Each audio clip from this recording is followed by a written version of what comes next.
Sebagaimana kita tahu memang kondisi kompetisi di perbankan ini semakin ketat ya, terutama kami ini juga saya kira bukan cuma Bank Banten ya, saya kira market secara keseluruhan ya, itu kita harus bisa survive di tengah-tengah situasi pandemi yang masih dirasakan dirasakan lah ininya pengaruhnya. Oleh karenanya kompetisi ini tentunya kita harus terus upayakan dengan kreativitas kita untuk melakukan inovasi-inovasi, terutama dari sisi produk ya, dari sisi produk dan layanan kita.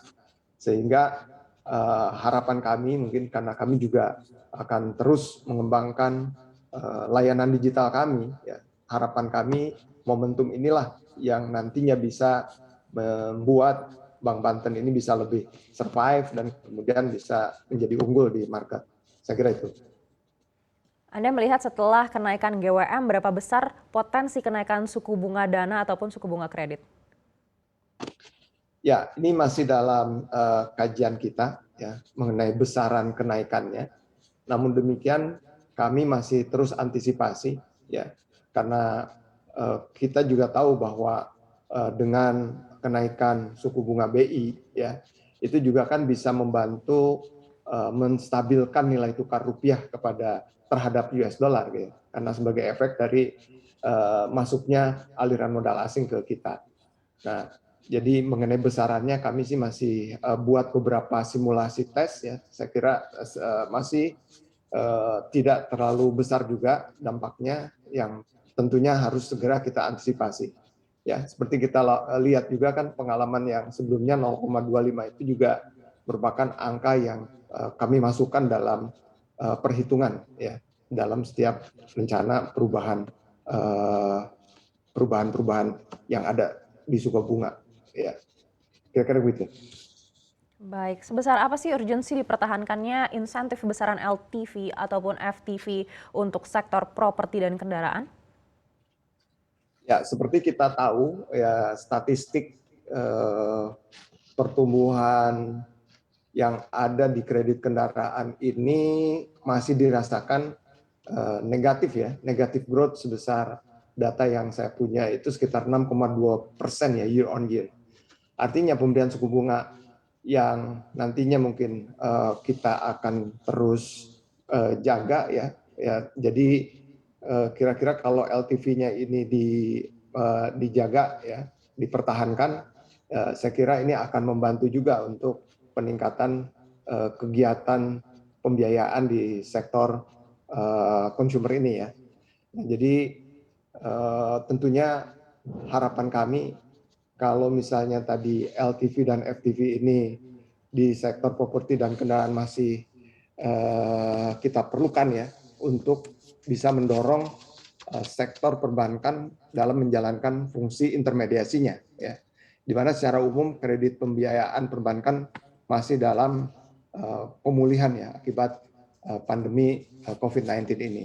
Jadi untuk dipertahankannya insentif besaran LTV di sektor properti dan kendaraan ini menurut saya masih relevan ya, dan juga suku bunga yang rendah bagi perbankan ini juga masih diperlukan untuk membantu kebangkitan sektor real untuk menjalankan usahanya kembali.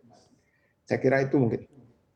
Di Bank Banten sendiri seberapa jauh kontribusi kredit consumer baik itu KPR ataupun kredit untuk otomotif? Ya, saat ini kami memang masih terus mengembangkan produk dan layanan kami ya untuk sektor tersebut. Kami masih mengutamakan di captive market kami sebagaimana juga mungkin Bank Pembangunan daerahnya, bahwa kami adalah bank yang selalu mengupayakan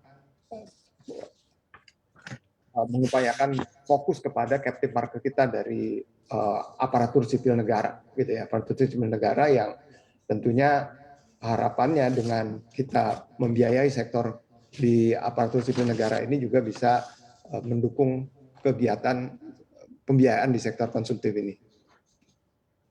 Baik, seberapa besar pengaruh perpanjangan insentif ini mungkin bisa membantu ekspansi untuk kredit consumer di Bank Banten?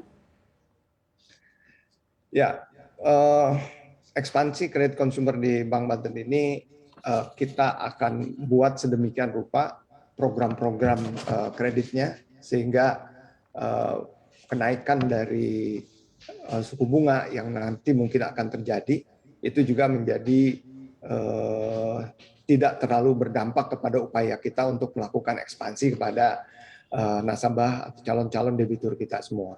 Gitu. Baik, jika suku bunga acuan ini mulai dinaikkan di tahun 2023 nanti, artinya kita masih ada sepanjang 2022 ini untuk melakukan antisipasi terkait dengan kenaikan suku bunga acuan. Anda lihat apa yang mungkin bisa disiapkan oleh Bank Banten untuk bisa menjaring lebih banyak consumer credit?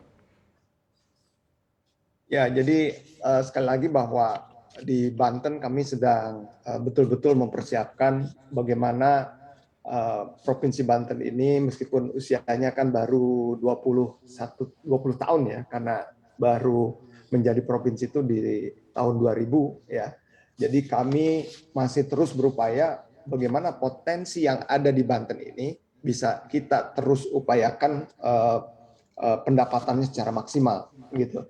Nah, ekosistem ekonomi Banten yang nanti mungkin akan dibangun bersama-sama para stakeholder yang ada di Banten ini, tentunya harapan kami bisa terus memperkuat ya, upaya-upaya kami untuk menajamkan penyaluran kredit di sektor consumer dan juga tentunya di sektor UMKM dan bahkan juga kredit komersial yang berbasis kepada APBD yang ada di Banten ini ya.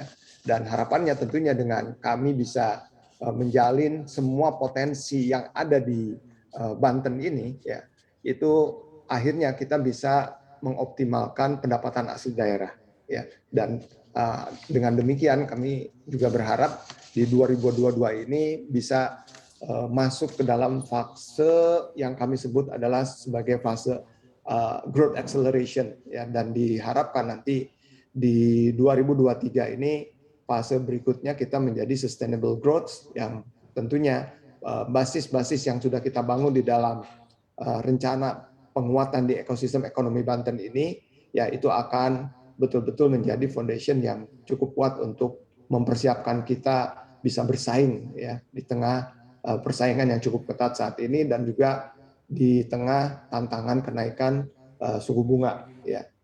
Saya kira gitu.